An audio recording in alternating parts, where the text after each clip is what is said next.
Hola, buenas tardes y muchas gracias a todos por vuestra asistencia.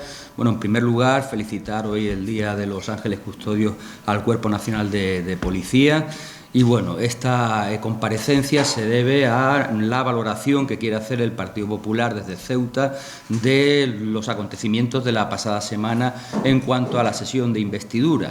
Bueno, todos sabemos ya evidentemente lo que ocurrió, pero desde luego lo que nosotros queremos expresar es que para España ha sido una oportunidad perdida de contar con un gobierno serio, fiable y sobre todo estable. Y digo serio y fiable en un primer momento porque, como se vio en la exposición de motivos del candidato Núñez Feijóo, pues todo aquello de lo que se habló estaba estrechamente vinculado con nuestro programa electoral y con lo mismo que se había ido explicando a toda la ciudadanía y a todos los españoles durante la campaña, y no cambiando desde luego de opinión sobre determinados temas. Se basó en el programa del Partido Popular, dentro de esa voluntad de alcanzar grandes pactos de Estado en favor de la estabilidad y la regeneración institucional, la economía, la consolidación del estado del bienestar atendiendo a los problemas de la sanidad y de la educación, el pacto por el agua, el pacto por las familias y el pacto territorial en cuanto a la mejora de la financiación autonómica e incluso a la reconsideración del papel del Senado como Cámara de Representación Territorial. Bueno, se ofrecieron al Partido Socialista todas esas soluciones para intentar, de alguna manera consensuar un nuevo gobierno basado en la estabilidad y en el entendimiento entre las dos grandes fuerzas mayoritarias que le dan estabilidad a nuestro sistema político. Y la conclusión de todo eso fue el menosprecio del presidente en funciones, Pedro Sánchez, que por no querer intervenir ni siquiera participó en el debate de investidura, como todo el mundo observó, y delegó en el exalcalde de Valladolid para que embarrase todo lo que pudiese el debate. No contestó ninguna de las propuestas del candidato del Partido Popular, sino que se centró simplemente en ataques y descalificaciones, algunas de ellas de carácter personal. Por lo tanto, hemos perdido esa oportunidad de obtener un gobierno serio, fiable y estable. En el sentido de la estabilidad, frente a un gobierno monocolor del Partido Popular con apoyos puntuales de otras fuerzas del arco parlamentario, a lo que nos encontramos ahora es una situación abocada a dos posibilidades claras: o la repetición de las elecciones a partir de enero, con lo cual nos dejaría una serie de meses de inestabilidad, de gobierno en funciones, de no poder sacar adelante unos presupuestos generales del Estado para 2024, de vacío de cara a la presidencia española en el semestre europeo, que está quedando absolutamente deslucido por la ocurrencia del presidente Sánchez de adelantar las elecciones de diciembre al 23 de julio y, por lo tanto, sumir la presidencia española en asuntos domésticos de nuestro país, en cuanto a la pugna electoral. Esa es una posibilidad, el que vayamos a nuevas elecciones. Y la otra, evidentemente, puede ser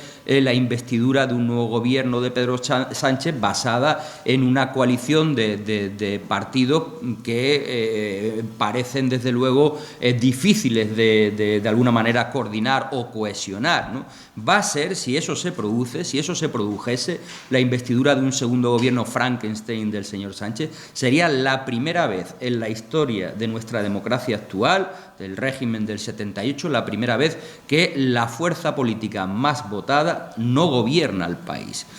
Porque la fuerza política, no lo olvidemos, fue el Partido Popular, aunque fuese por mayoría simple con 137 diputados. Y ahora el PSOE del señor Sánchez, que solamente avanzó un diputado más respecto a su representación de 2019, pretende mantenerse a toda costa en el poder, intentando casar intereses muy divergentes y que, por lo tanto, van a dar una enorme inestabilidad a la legislatura. Porque pensemos, por un lado, la propia rivalidad de las dinámicas internas del PNV y Bildu en el País Vasco, o la rivalidad entre Esquerra Republicana y Junts, o, sin ir más lejos, el mare magnum de formaciones que componen Sumar, donde además vemos todos los días el malestar de Unidas Podemos, que ha pasado de ser la cuarta fuerza de nuestro Congreso de los Diputados en la legislatura anterior a tener únicamente 5 diputados diluidos dentro de los 31 de Sumar, y a los cuales además no se les ha dado ni siquiera cabida vida en el debate de investidura. Entonces, gobernar con esos mimbres, ¿no? de esa manera a toda costa, desde luego es bastante aventurado y bueno, desde luego pues no, como aquel que dice, no le arriendo la ganancia, ¿no? A Sánchez intenta seguir por ese camino, pero está claro que lo va a intentar. Y aquí es donde además nos encontramos con el otro problema gravísimo para la sociedad española y para la estabilidad institucional, y es ¿a qué precio, ¿no? ¿Cuál es el pago que tiene que dar? Pues todos sabemos que el pago que le piden las fuerzas independentistas catalanas es la amnistía e incluso un referéndum de autodeterminación de Cataluña consensuado con el Estado y oficial y de alguna manera permitido por el Gobierno central. Y estamos viendo como ya en estos últimos días el Partido Socialista se está movilizando para intentar convencer a los españoles de que aquello mismo que ellos hace unos pocos meses decían que no cabía en la Constitución, que era completamente un disparate, que era revertir el Estado de Derecho, ahora sin embargo están defendiendo que es la mejor solución, que no pasa nada, que es perfecto, que va a contribuir a la normalización de Cataluña y bueno, y están por lo tanto con ese discurso completamente alejado de lo que ellos mismos decían hace poco, simplemente para poder justificar el que Sánchez se comprometa con Puigdemont y con Junqueras, ¿no? Con Esquerra Republicana y con Junts en recibir esos apoyos para su investidura. Incluso se plantea de fondo un posible nuevo referéndum, aunque aquí nosotros queremos denunciar desde el Partido Popular que lo que hace aquí el sanchismo es simplemente una estrategia de marear la perdiz y de intentar engañar nuevamente a los españoles. Porque ¿qué es lo que está haciendo? Va a concederles la amnistía, a pesar de que nuestra Constitución prohíbe expresamente los indultos generales, pues mucho más una amnistía, ¿no? Va a conceder la amnistía y luego va a presumir de que no les ha dado el referéndum de autodeterminación, que es un poco lo que está barajando dentro de la tensión en la que nos tiene sometidos en los últimos días, la tensión informativa y política, ¿no? Se habla de esos dos precios para el apoyo a su investidura y probablemente lo único que está ocurriendo es una trampa planteada por el PSOE y consensuada también con los separatistas para que cada uno se apunte, por así decirlo, su punto de victoria. Es decir, yo me saco adelante la amnistía y tú te apuntas el tanto de que has impedido un referéndum de autodeterminación o que has ganado tiempo, ¿no? De modo que de nuevo nos encontramos con esa manipulación, con esa farsa, con esas mentiras características del sanchismo, como ya denunciamos durante la campaña electoral. Así que esas son las perspectivas que se abren ahora mismo para España, desde luego nada halagüeñas. Y lo que desde luego vamos a dejar claro, y es la posición del Partido Popular, que haremos todo lo posible por, utilizando las instituciones y nuestra representatividad en las diferentes instituciones y las diferentes administraciones, haremos todo lo posible para frenarlo. Porque para empezar, como todos saben, el Partido Popular goza de mayoría absoluta en el Senado, controla la Federación Española de Municipios y Provincias, tiene la mayoría de los alcaldes de nuestro país. Y bueno, y por lo tanto se le va a plantar cara a cualquier iniciativa que vulnere la igualdad y la libertad de los españoles y la dignidad de los españoles, que quedaría desde luego vulnerada con esta pretensión de amnistía a quienes intentaron romper la unidad de España y el orden constitucional en el año 2017. Lo haremos por lo tanto en las instituciones, esa defensa y esa lucha contra esa medida que solo conviene a Pedro Sánchez y a los beneficiarios. Y luego lo haremos también en los tribunales, apelando, si es necesario, al Tribunal Constitucional y pidiendo que de manera preventiva no entre en vigor, ¿no?, hasta que se sustancie la constitucionalidad o no de esa posible ley de amnistía. Eso desde luego que lo tenga claro Pedro Sánchez y el Partido Socialista, que lo haremos así. Estamos viendo ahora también en los últimos días cómo se está poco a poco desde diferentes directivas del Partido Socialista por toda España intentando quitarle hierro al tema de la amnistía. Luego lamentamos profundamente que en el último pleno en la asamblea de nuestra ciudad, de la ciudad de Ceuta, cuando se propuso desde el pleno el condenar cualquier posible amnistía a los golpistas catalanes, pues nos encontramos con que el PSOE de Ceuta y Ceuta ya también votaron en contra, que ya no es que se abstuvieran o mirasen para otro lado, es que votaron en contra. Me pregunto yo en qué beneficia a algún ceutí que se produzca esa amnistía a quienes intentaron romper el orden constitucional en Cataluña en 2017. En vez de tratar de los problemas reales de los españoles, ¿no?, donde estamos viendo cómo la inflación no cesa, cómo la subida de los precios de las hipotecas y de los tipos de interés no cesan, en vez de tratar de lo que realmente afecta al pueblo español, pues estamos en una situación de parálisis, de inestabilidad, y desde luego pues es consecuencia del fracaso la semana pasada de el intento de investidura de Núñez Feijóo. Y esa es la valoración que hacemos, con esa enorme preocupación por la situación actual.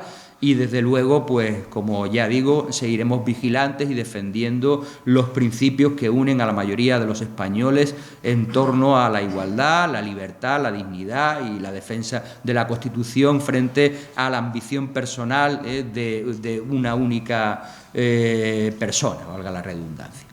Bueno, no sé si tienen alguna pregunta, cualquier comentario, sí. ¿No cree que el PP peca de hipocresía criticando esa posible amnistía a los prófugos catalanes cuando el Gobierno de Rajoy aprobó en su momento una amnistía fiscal?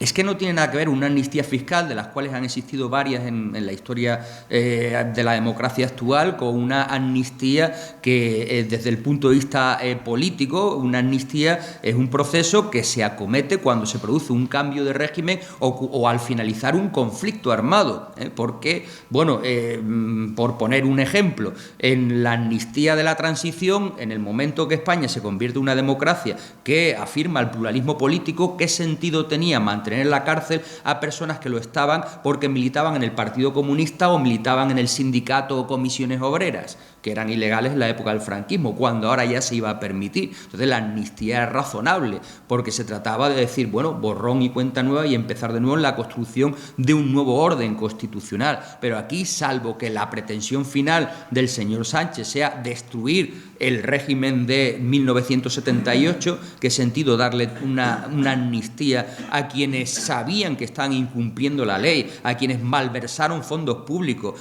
favorecieron desórdenes públicos y destrozos continuos por las calles de Barcelona y estuvieron a punto de romper el orden constitucional y finalmente pues fueron encausados, ¿no?, por la justicia española por los delitos que estaban cometiendo? ¿Qué sentido tiene? Lo que se deja traslucir con esta medida es que cualquier delincuente en España puede tener barra libre si cuenta con los apoyos políticos necesarios para ser perdonado. Esa es la lectura de este tipo de amnistía, ¿no? Es decir, no pasa nada con lo que tú hagas mientras tengas un padrino político que te necesite y que te lo perdone y tengas esa fuerza, porque ese es el verdadero motivo de la amnistía. Si no, si realmente Pedro Sánchez hubiese pensado que era lo mejor para España, para normalizar Cataluña, como dicen ahora, ¿por qué no lo expuso en su programa electoral de las elecciones del 23 de julio? ¿Por qué no lo incluyó? ¿Por qué no lo anunció públicamente de que el PSOE va a seguir este camino porque nos parece que es lo mejor? Evidentemente no lo pensaban, como tampoco pensaban en el uso de las lenguas regionales en el Congreso, ¿no?, sino que es fruto únicamente de la necesidad imperiosa que tiene de seguir siendo presidente a toda costa, aunque los números no le acompañen. Y entonces él quiere convertir esa necesidad en la virtud, en la falsa virtud de decir, no, si esto va a ser estupendo para el conjunto de los españoles, ¿no? Y realmente no es así.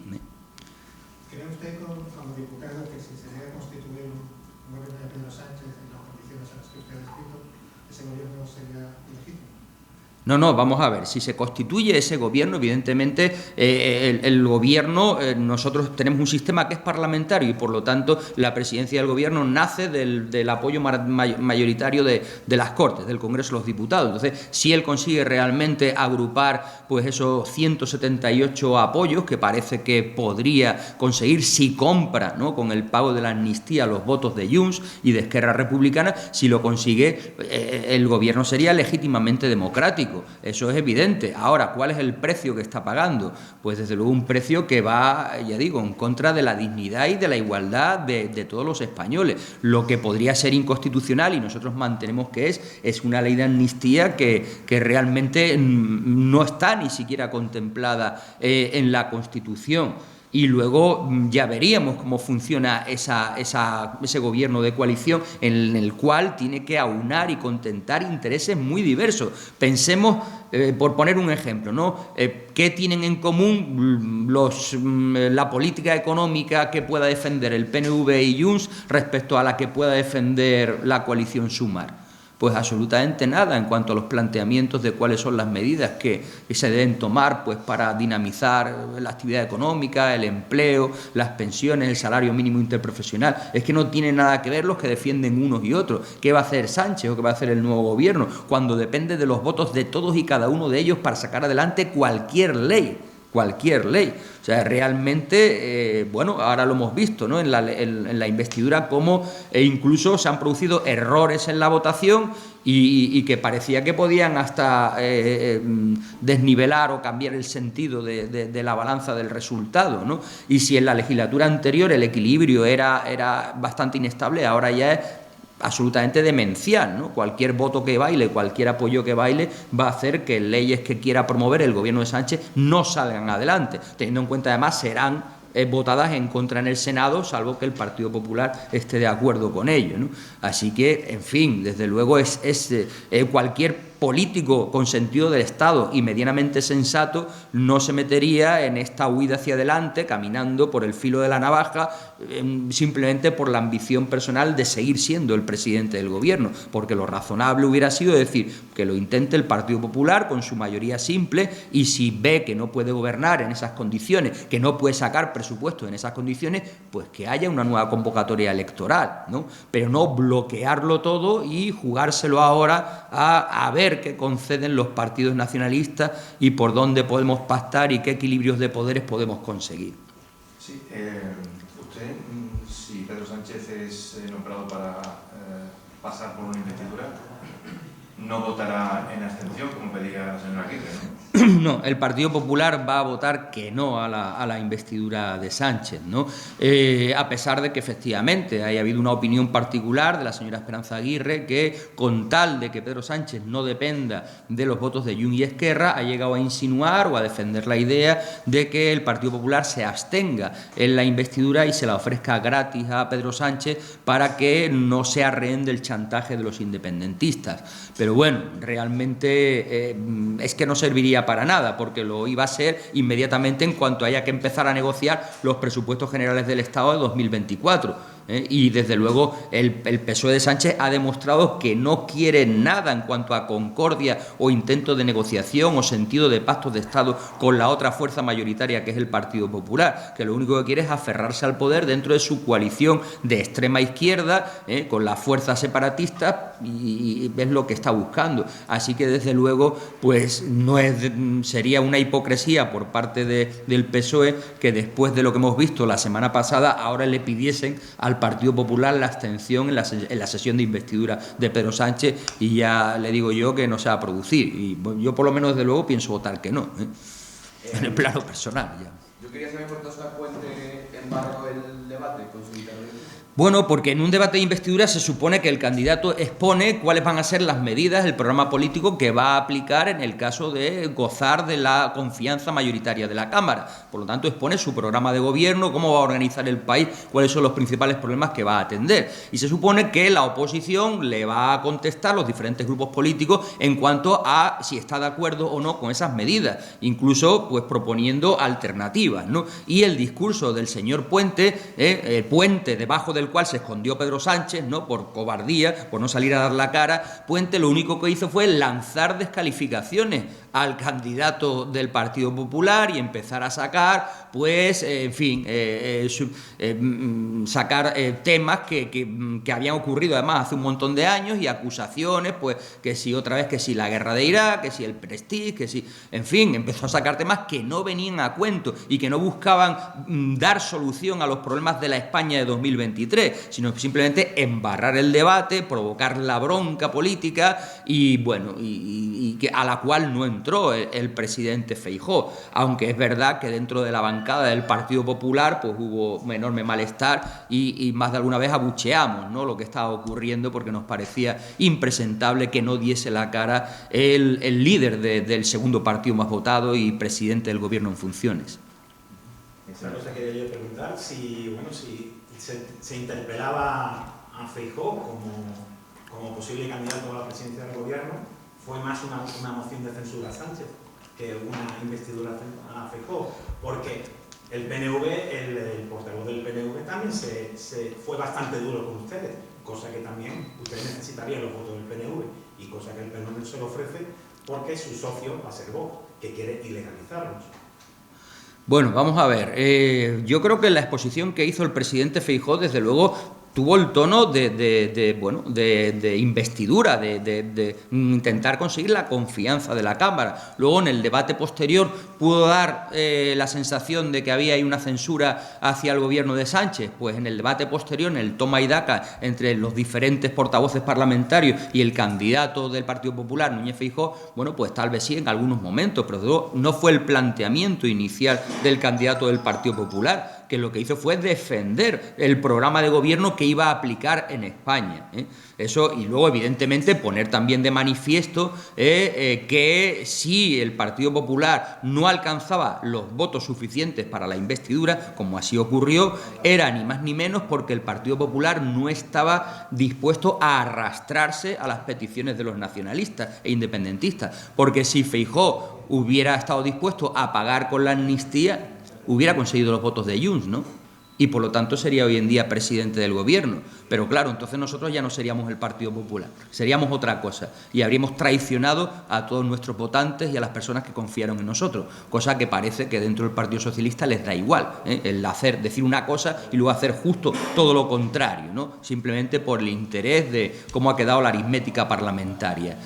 En el caso del PNV, bueno, ellos sabrán, porque el PNV desde luego es un partido, o siempre ha sido un partido de centro-derecha y que ha ido apoyándose en uno en otro. ¿Qué es lo que ocurre? El PNV, evidentemente, depende para el gobierno del País Vasco y de parte de las instituciones en las diferentes provincias y ayuntamientos de acuerdos con el PSOE, y entonces, como su poder territorial ahora mismo está en equilibrio con el PSOE, han valorado que no les conviene la ruptura con el PSOE de momento. Pero desde luego, en cuanto a sus planteamientos y luego también ha valorado que desde luego desde el punto de vista territorial, en cuanto de tensión territorial, en cuanto a poder conseguir una mayor centrifugación de España, lo tienen más fácil de la mano del PSOE que no de la mano del Partido Popular. Entonces, son los planteamientos que han hecho, pero desde luego en cuanto al resto de su línea de política, ellos que son un partido de centro-derecha, lo lógico hubiera sido el llegar a un entendimiento con el Partido Popular. Ellos, pensando en las elecciones autonómicas que tienen a la vuelta de la esquina a principios de 2024, pues no se han movido de su sitio y bueno, pues ya veremos si no lo pagarán en las urnas, porque todos estamos comprobando cómo el PSOE no deja de blanquear a Bildu. Y dentro del independentismo, el independentismo puro, el independentismo pata negra, por así decirlo, está claro que es el de Bildu más que el del PNV. Lo mismo que ocurre en Cataluña entre Esquerra Republicana y Junts, que proviene de la antigua CiU, Convergencia y Unió. Los independentistas de corazón y convencidos de toda la vida eran los de Esquerra, no eran los de Pujol, Sin embargo, ahora Junts pues les ha adelantado en ese sentido, ¿no? Y en el caso del País Vasco, ¿qué va a pasar con el voto tradicionalmente de la burguesía vasca? Pues ya se verá. Ellos han tomado esa decisión y luego que le expliquen a sus electores cómo secundan en políticas económicas diseñadas por Sumar, en coalición con el Partido Socialista.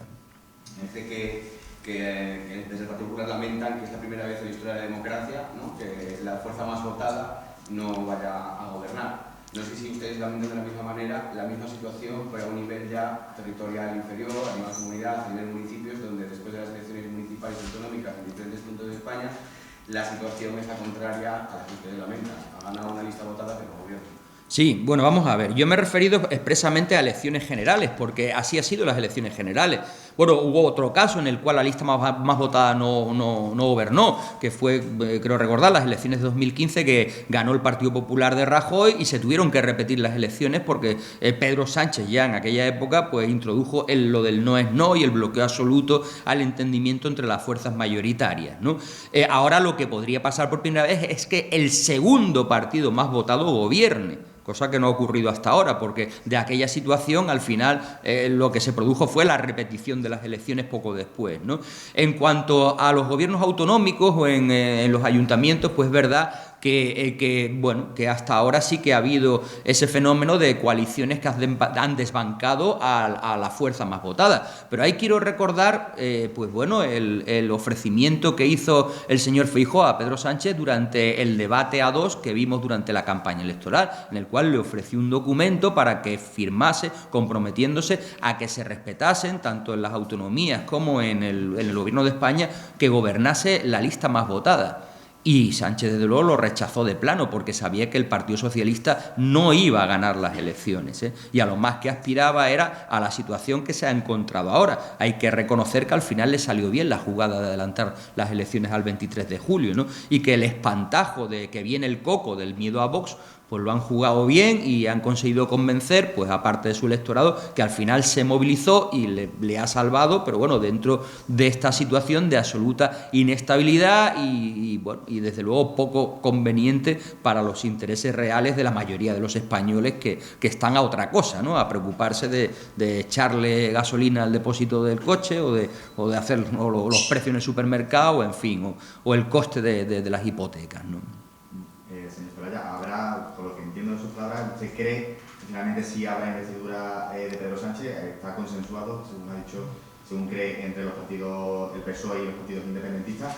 Le quiero preguntar si eso es mejor que elecciones o usted prefiere que haya repeticiones. Hombre, yo prefiero que haya una repetición electoral para salir de la situación de bloqueo. Otra cosa es qué pasaría luego en esas elecciones. Nosotros, evidentemente, confiamos en que mejoraríamos resultados y podríamos, por fin, gobernar, ¿no?, con estabilidad. Pero desde luego no es nada seguro tampoco. Y en cuanto a qué es lo que va a pasar, pues tampoco puedo nada más que aventurar, ¿no? Yo la verdad que, no sé, casi veo más probabilidades de que finalmente Pedro Sánchez amarre los apoyos necesarios, ¿no?, que no que se repitan las elecciones, pero desde luego el coste que va a pagar el pueblo español y el sistema político español pues va a ser muy elevado con esa amnistía y esperemos que no se llegue ya al consentimiento o al pacto de un referéndum de autodeterminación, porque claro, desde luego Pedro Sánchez, si por algo se caracteriza, es por su audacia casi temeraria, y lo ha hecho ya varias veces, ¿no?, en su propio partido, contra viento y marea, contra todo el mundo, y bueno, y saliéndose de los criterios de lo que era la vida política española hasta ahora. Y podría él pensar que no pasa nada por convocar ese referéndum porque el PSOE lo va a ganar. Bueno, porque el voto al sí a España va a ganar. Teniendo en cuenta además que en España los referéndums no son vinculantes, son consultivos, según dice la Constitución. Entonces, como eso no obligaría al gobierno del señor Sánchez a luego aplicar un reconocimiento de la independencia de Cataluña, pues siempre podría venir contándonos dentro de poco que no pasa nada porque la gente vote. Fíjense que la estrategia del separatismo durante el procés fue disfrazar su lucha por la independencia de Cataluña de ejercicio democrático, y así fueron engañando a buena parte del pueblo catalán, porque insistían en que no pasa nada, queremos votar, ¿no?